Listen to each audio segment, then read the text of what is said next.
climate change and natural disasters pose serious threat to our future. At the same time, there are positive examples of goodwill and increased cooperation in the region that makes us hopeful for a better future. I applaud Pakistan's recent decision to grant India the most favored nation status in trade and economic cooperation, as well as the gesture by India to support Pakistan's successful bid for a non-permanent seat at the United Nations Security Council. These examples show that today the imperative for cooperation at the regional level is better recognized than the inhibitions we might have from a national security viewpoint. I hope that such examples of goodwill and confidence building will become the norm rather than the exception in South Asia. Ladies and gentlemen, last week in Istanbul, we took an important step toward strengthening regional cooperation. 14 of Afghanistan's near and extended neighbors came together to commit to a new vision for cooperation, including measures to improve confidence and trust in the heart of Asia region. An important outcome of Istanbul was the recognition of Afghanistan's role in promoting regional cooperation. Indeed, we are truly blessed to serve as the natural land bridge in the middle of a vast region, which gives us the potential to connect the markets, resources, and peoples across South Asia, Central Asia, and the Middle East. I hasten to say, however, that only a stable Afghanistan surrounded by a stable and cooperative region can genuinely serve as the land bridge at the heart of Asia. History has shown that Afghanistan's stability and that of the region surrounding it are deeply intertwined. This reciprocal relationship between the security and well-being of our country and that of the region lies at the heart of Afghanistan's commitment to regional cooperation. In this context, Afghanistan attaches great significance to our membership of SAARC. I believe within this regional community, a great deal of our interests is shared, as are indeed our challenges, and that cooperation is indispensable for the pursuit of our common interests and to address shared challenges.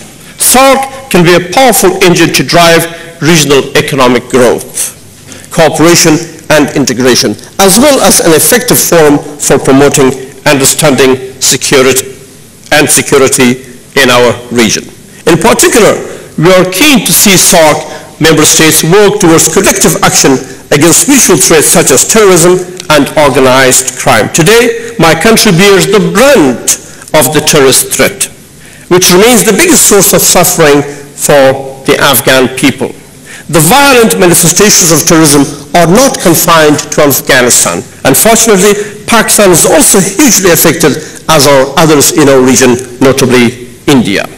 Our collective action in fighting terrorism will require us to overcome the trust deficit, which we must be prepared to do in the interest of achieving our common goal of regional security and prosperity. Ladies and gentlemen, we in Afghanistan believe that economic integration and connectivity benefits regional security. Multi-country energy projects such as the TAPI gas pipeline and the CASA 1000 electricity transfer can develop a shared stake in regional energy security. We also believe that the South Asia Free Trade Agreement, if implemented as envisioned, can become a stepping stone toward a future South Asian common market and towards making the vision of regional integration a reality. We are keen, of course, to see decisions and commitments by SAARC translated into tangible and meaningful benefits in a time-bound manner. In this context, we believe SAARC should build on the findings and recommendations of the recently held consultative meeting on strengthening the SAARC and its institutional mechanism. Excellencies, next month, we will convene the International Conference on Afghanistan in Bonn, where together with our friend and partner from the international community, we will take stock of the last 10 years of hard work in Afghanistan. hosted by Afghanistan's great friend Germany, the Bonn Conference will help us to better define our long-term engagement with the international community as we consolidate our historic achievements and redouble our efforts to overcome existing challenges.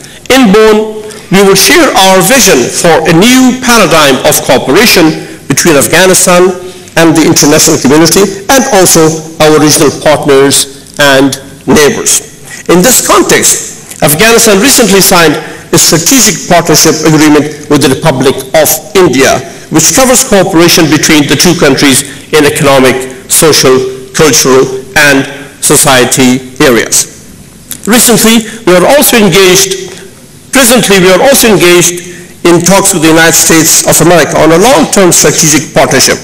This agreement, when concluded, will, I hope, promote Afghanistan's vision of security and development, and as such contribute to security and economic growth in the region as a whole. I wish to reassure our neighbors and all of our fellow SAARC countries that none of the partnerships we forge now or in the future shall pose a threat to our neighbors or to the region. I also wish to emphasize that Afghanistan's goal in seeking partnerships with countries outside the region is totally consistent with the goal of building close cooperation within our regional partners and neighbors. Mr. Chairman, Excellencies, ladies and gentlemen, as we meet today, new horizons of cooperation and partnership at the regional level are opening up. Yet, we as members of SAARC are at a crossroads. Our inability to translate pledges into concrete actions holds us back from realizing our region's unparalleled potential in virtually all areas. We need to redouble our determination to eliminate terrorism and extremism, build networks of commerce and trade, and assure the free flow of energy, capital, and people.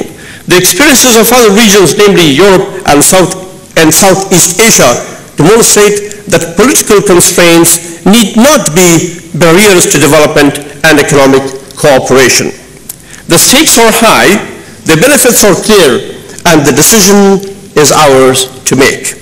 I say, let us go forward with determination and bold action to realize the vast potential of the SAARC to create an enabling environment for our youth today and to ensure security and prosperity for our future generations. Thank you once again, Mr. President, for the great hospitality, and thank you all for listening to us. Thank you. Thank you, Your Excellency. Thank you again for the very kind words to the Maldives, its people, and me. May I now invite His Excellency, the Prime Minister of the People's Republic of Bangladesh, to deliver her address.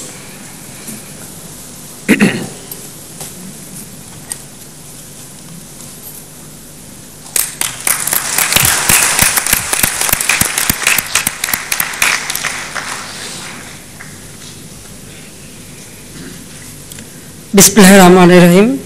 His Excellency President Mohammad Nasheed, Honorable Heads of State and Government, distinguished representatives from the observer states, ladies and gentlemen, Assalamu alaikum, a very good afternoon to you all.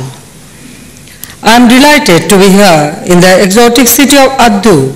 I express our deep appreciation to the government and the people of beautiful Maldives for the warm hospitality, flawless arrangements, and the unmatched experience of a summit meeting south of the equator. I warmly congratulate President Mohammad Nasheed on his assumption of the chairmanship of SAARC. I am confident he will lead the SAARC processes successfully with his skill and wisdom. I also thank our distinguished colleagues, friends, and outgoing chair, Prime Minister Jigme Y Thinle of the Kingdom of Bhutan, for his laudable leadership of SAARC. Mr. Chairperson, our association was launched